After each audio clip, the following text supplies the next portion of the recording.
A few weeks before Caesar took office, Cicero received a visitor from one of Caesar's men. He told Cicero that Caesar planned to introduce a land bill. Caesar saw that Cicero shut down the last land bill that came up, so he asked Cicero to either be absent from voting or support this one. If Cicero helped out Caesar here, Caesar said he would follow Cicero's opinions in politics as well as Pompey's, as he was operating as consul. Indeed, Caesar also said he was trying to reconcile the rivalry between Pompey and Crassus. In essence, Caesar was saying, Hey, so listen, I was thinking that it might be a good idea if you and I formed an alliance. I think an alliance might be a good idea. Help each other out. Do you want to form an alliance with me? an alliance he hoped that Pompey and Crassus would also be a part of. While Caesar painted this as a project in the works, in all likelihood, Pompey and Crassus were already reconciled, and this informal alliance was already secretly formed.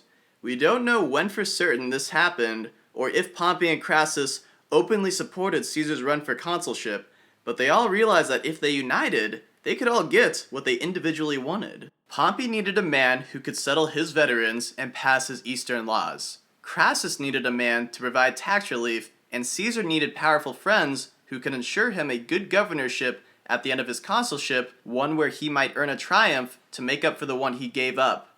With Bibulus as his fellow consul, Cato's son-in-law would be frustrating enough to work with already. Oh, this guy! And if Caesar allied with either Pompey or Crassus, that would have set the other against him. Therefore, their unity, their combination of their auctoritas, and the combined allies of Pompey and Crassus could overpower Cato and the conservative faction in the Senate that had individually frustrated them all, and nothing would be passed that frustrated even one of them. The alliance, as we call it today, was the First Triumvirate. The greatest order in Rome would have made for an even more potent alliance. However, Cicero ultimately refused the offer. The Triumvirs were not discouraged and proceeded as planned. As consuls, Caesar and Bibulus held equal power, yet each month they altered precedence and who would lead the Senate. Caesar, taking first in votes, had precedence at the start of the year. With precedence for the month, Caesar had that 1 month to pass his land bill, which stated that the Republic should buy land for the poor in Rome's cities and for Pompey's veterans. Conveniently, it would be funded by Pompey's wealth from his conquests in the east. Land would be distributed by 20 commissioners to distribute influence and gratitude, and Caesar would not be one of these commissioners. Caesar's bill was sensible and addressed the legitimate issue of the staggering poverty in Rome while pleasing Pompey and his veterans.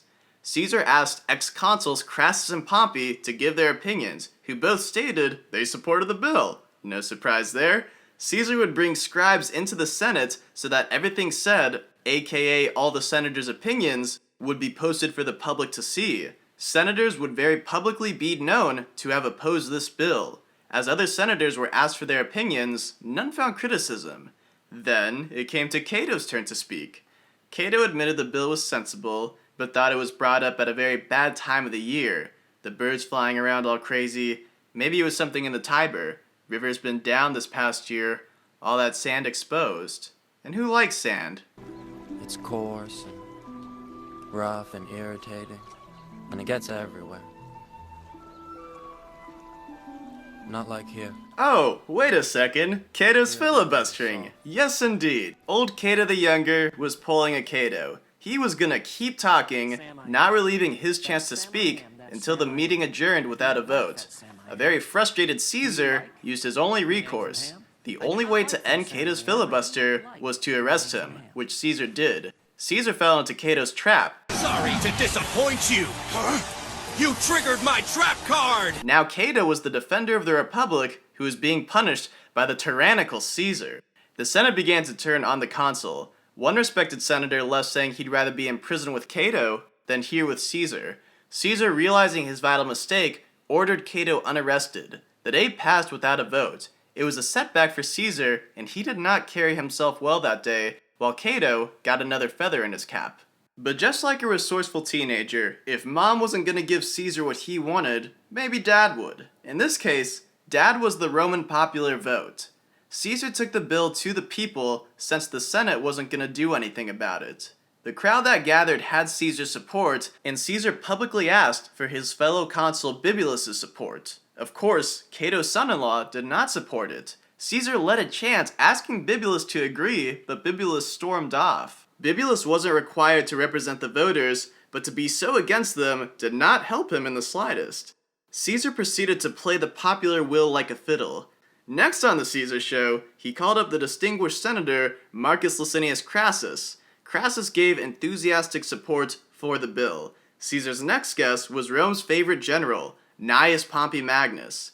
Caesar got the crowd begging that Pompey support this superb bill. Pompey did endorse the bill, and reminded the Roman people that he would bankroll the whole thing with his massive wealth from his successful conquests in the East, and that taxes would not have to be raised. For no cost to them, they could help out poor Roman citizens if they voted in support of this bill. While the Triumvirs had the common Romans eating out of their hands, Optimate senators were upset. Just as Tiberius Gracchus had done, when the Senate wasn't going to support Caesar, Caesar would manipulate the people to his side and pass it. On voting day, Caesar, Pompey, and Crassus were all visible, supporting the bill.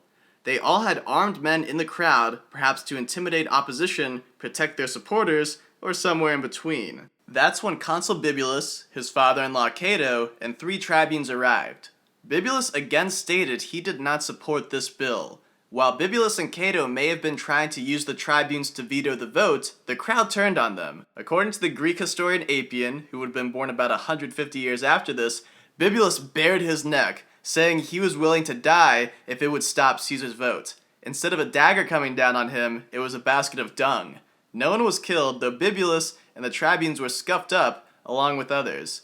Cato was actually unharmed and left with them, shouting that the citizens should reject this bill.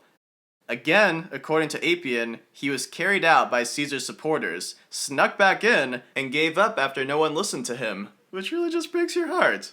Somebody please give me a hug.